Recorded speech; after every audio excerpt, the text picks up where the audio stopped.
देखिए कि हमारा जो सीज़न्स हैं, जैसे कि समर सीज़न था और उसके बाद रेनी सीज़न और अभी हमारा जो विंटर सीज़न है, इस सब चीज़ को लेकर के हमने जो पीछे जिस तरह से हमने प्लान्स बनाए थे, वो काफ़ी हद तक कामयाब रहे। और इसी के दृष्टिगत जो अभी विंटर सीज़न है, इस बिल्कुल डिफरेंट एक चुनौती हमारे सामने रहती है। और इस चुनौती से निपटने के लिए हमने कॉम्प्रिहेंसिव प्लान बनाया है। अपने कैपिटल जो सिटी है हमारा, इसको 5 सेक्टर में विभक्त किया है और पूरे डिस्ट्रिक्ट को भी 5 सेक्टर्स में बांटा है। तो पहले मैं कैपिटल की बात करूंगा कि इसमें ट्रैफिक संचालन को लेकर के और सुरक्षा को लेकर के हमने एक बृहद कार्य योजना बनाई, एक विस्तृत कार्य योजना बनाई है। और उसके अंतर्गत जो है वो ट्रैफिक का अच्छे से संचालित हो। जो हमारे टूरिस्ट आ रहे हैं उनके लिए हम एक फैसिलिटेटर की तरह काम करें। और जो हमारा यहाँ पे होटल व्यवसाय है उनके साथ हम प्रॉपर कोऑर्डिनेशन में काम करें। तो इस प्रकार का एक हमारा प्लान है। हमारा जो ट्रैफिक को संचालित करने की जो योजना है, उसमें हम कोशिश करेंगे कि पूरा जो बाहर से ट्रैफिक आवागमन होता है, वो ज़्यादा से ज़्यादा आवागमन जो है शहर में इस प्रकार से संचालित हो कि सभी जो गाड़ियां हैं वो हमारी नियरेस्ट पॉइंट्स तक पहुंच जाएं। और इसके अतिरिक्त जो सुरक्षा की बात है, उसमें हम प्रॉपर चेकिंग करेंगे और ये इंश्योर करेंगे कि कोई इस प्रकार के जो एलिमेंट्स हैं जो भीड़ का फ़ायदा ना उठाएं और जो बैड एक्टिविटीज़ हैं उनसे जो है वो माहौल ख़राब ना करें, उनके ऊपर भी पूरी नज़र रखेंगे। हमारा एक मास्टर कंट्रोल रूम रहेगा, सेंट्रल कंट्रोल रूम, जिसमें एक राजपत्रित अधिकारी 24/7 जो है उसको ड्यूटीज़ को मॉनिटर करेंगे। हमारे पूरे सिटी में ऑलमोस्ट कैमराज, सीसीटीवी कैमराज लग चुके हैं। हम ड्रोन्स का भी इस्तेमाल करते हैं, उनका भी हम यूज़ करेंगे। और ट्रैफिक व्यवस्था जो है सबसे बड़ा चैलेंज रहता है, तो हमने अतिरिक्त पार्किंग्स जो हैं वो भी आइडेंटिफाई करी हैं। और कुछ जो पार्किंग्स हमारी इनएक्टिव रहती हैं उन पार्किंग्स का भी हम यूज़ करेंगे। जितने भी स्टेक होल्डर्स हैं उनके साथ एक राउंड मीटिंग हमारा हो चुका है। उसके अलावा जो हमारी कार्य योजना है उनके साथ भी हम उसको डिस्कशन करेंगे।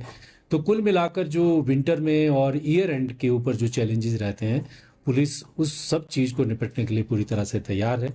और हमारे पास जो है पूरे स्टेप्स जो हैं हमने अपने चिन्हित कर लिए हैं। तो मुझे लगता है कि हम अपने प्लान को सफलतापूर्वक कामयाबी से उसको इम्प्लीमेंट करने में जो है वो जो कार्य योजना है उसमें कामयाब हो गए। सर, आपने कार पार्किंग की बात की, आइडेंटिफाई की, तो कहाँ कहाँ पे क्या वो कार पार्किंग शहर के बाहर है या शहर के अंदर? देखिए, ये जो हमारी जो पार्किंग्स हैं, हमारे पास लगभग कुछ 4,000 5,000 गाड़ियों की पार्किंग की व्यवस्था कुल मिलाकर है। इसके अलावा कुछ सड़कों पर जो है क्या रहता है कि दोनों तरफ गाड़ियां खड़ी रहती हैं, तो हम एक साइड खाली करवा कर ये सुनिश्चित करवाएंगे कि जो बाहर से टूरिस्ट आते हैं और जब हमारे पास पार्किंग की कमी हो जाती है तो उन एरियाज़ में हम गाड़ियों को पार्किंग करवाना सुनिश्चित करवाएंगे। कुछ स्कूल्स हैं, कुछ ग्राउंड्स हैं जो आम दिनों में यूज़ नहीं होते हैं क्योंकि अब स्कूल्स बंद हो चुके हैं। तो उन स्कूल्स को भी हमने रिक्वेस्ट लेटर्स लिखे हुए हैं, उनको भी हम पार्किंग्स के रूप में यूज़ कर सकते हैं। और इसके अतिरिक्त जो है कुछ ऐसे मार्ग हैं जिनको हम ओपन करेंगे अगर हमारे पास भीड़ बहुत ज़्यादा हो जाती है, गाड़ियों की संख्या बहुत ज़्यादा आ जाती है, जो कि बिल्कुल शिमला के कोर एरिया के नज़दीक हैं, वो भी हमने आइडेंटिफाई किए हैं। तो कुल मिलाकर हमारा जो प्लान है वो इस तरह से है कि हम बैरियर से ही फिल्ट्रेशन शुरू करेंगे कि जिनको होटल में जाना है उनको हम होटल का जो है वो एक टैग लगा के वहाँ पे देंगे। जो डे टूरिस्ट हैं उनको भी हम वहीं पे आइडेंटिफाई करेंगे। और जिनके पास पार्किंग फैसिलिटी पहले से बुक करवा के रखी है उनको उस तरह से गाइड करेंगे। जिन्होंने कुफरी नारकंडा स्ट्रेट जाना है, जिनको शिमला शहर में आना ही नहीं है, तो उनको हम उन जगहों से डाइवर्शन देंगे जो उनके लिए सुगम है। और पिछले अभी ये समर सीजन में भी हमने इसी प्रकार से किया था। और जो शहर में जिस प्रकार की कंजेशन रहती थी उससे हमें काफ़ी हद तक निजात मिली थी। और ईयर एंड में भी मुझे पूरी आशा है कि जो हमने कार्य योजना तैयार की है उसको हम लेटर एंड स्पीड में इम्प्लीमेंट करेंगे और हमें सफलता मिलेगी। तो जिस तरह से ट्रैफिक काफी बढ़ जाता है टूरिस्ट सीजन को लेकर, तो यहाँ पे बड़े बड़े टेम्पो ट्रैवलर और टूरिस्ट बसें भी आती हैं। क्या कोई बाइफरकेशन की गई है कि जिससे बड़ी बसें मतलब आसानी से निकल जाएं और छोटे वाहनों को भी दिक्कत ना हो टूरिस्ट को भी?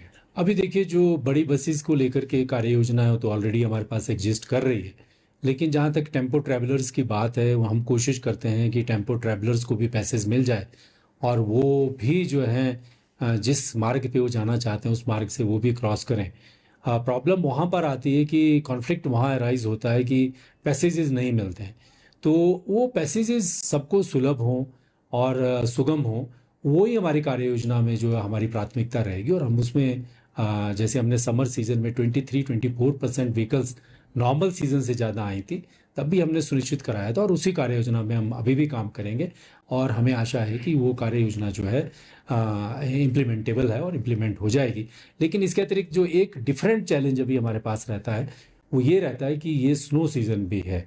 तो स्नो सीज़न में क्या है कि वो रोड्स हमारे अगर बर्फ़ पड़ जाती है और बर्फ़ काफ़ी मात्रा में अगर पड़ती है तो रोड्स फिर उस तरह से अवेलेबल नहीं रहते हैं। तो उसको लेकर के भी एक जो डिस्ट्रिक्ट डिज़ास्टर मैनेजमेंट है, डिप्टी कमिश्नर और इनके साथ हमारी मीटिंग हुई है, तो उसमें भी मशीनरी, इक्विपमेंट, 4x4 व्हीकल्स और जो हिल स्टेशन में बर्फ़ में गाड़ी चलाने का जो प्लेन के जो लोग यहाँ टूरिस्ट या हमारे गेस्ट आते हैं उनको एक्सपीरियंस नहीं होता है, तो उसको भी कैसे सुचारू किया जाए। 4 वार्निंग सिस्टम जो है किन एरियाज़ में किस समय नहीं जाना चाहिए, वो भी हमारे प्लान का हिस्सा है और इन सबको हम समायोजित करके एक इस तरह से कोशिश करेंगे कि हम एक्टिव होकर और प्रियम्प्ट करें डिफ़िकल्टीज जो अराइज होती है। तो जिस तरह से आपने बोला भी स्नो सीजन भी आने वाला है, ट्रैफिक भी बढ़ जाता है, रास्ते कम हो जाते हैं और यहाँ पर शहर को आपने 5 सेक्टर्स में डिवाइड किया है।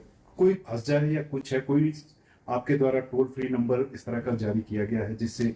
देखिए, एक तो हमारी जो रेस्क्यू टीम्स हैं वो हर पुलिस स्टेशन में और जो हमारे नाका पॉइंट्स हैं वहाँ पर तैनात रहेंगी, जो रेस्क्यू ऑपरेशन टीम है। और इसी तरह से जो पुलिस जो हमारा कंट्रोल रूम का जो नंबर है सभी को मालूम है, आज हमारा पुलिस असिस्टेंस का जो नंबर है वी ऑल नो दैट, उसमें कंट्रोल रूम से हम उस पूरे सिस्टम को चलाते हैं। और जो हमारे नाका पॉइंट्स हैं, एंट्री पॉइंट्स हैं, police will be at hands distance पे रहेगी। वो हमने उस तरह से एक प्लान बनाया हुआ है कि हमारी रेस्क्यू पार्टीज जो हमारी रेस्क्यू टीम्स हैं वो प्रॉपर्ली ऑपरेशनलाइज रहें और जहाँ भी किसी को कोई भी ज़रूरत होती है उस तक हम पहुँच पाएँ। सर, कुल कितने जवान फिर यहाँ पर लगे रहेंगे सुरक्षा की अगर बात करें पूरी चीज़? देखिए, जो अभी तक हमने प्लान बनाया है उसमें 300 to 400 के करीब जवान जो हैं विंटर सीजन में जो है तैनात रहेंगे इन एडिशन टू और पुलिस स्टेशंस।